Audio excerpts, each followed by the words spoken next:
بسم الله الرحمن الرحيم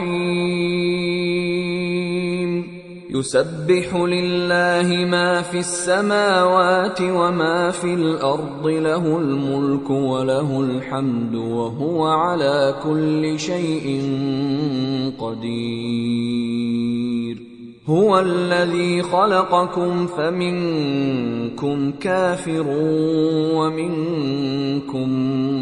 مؤمن والله بما تعملون بصير خلق السماوات والأرض بالحق وصوركم فأحسن صوركم وإليه المصير يعلم ما في السماوات والأرض ويعلم ما تسرون وما تعلنون والله عليم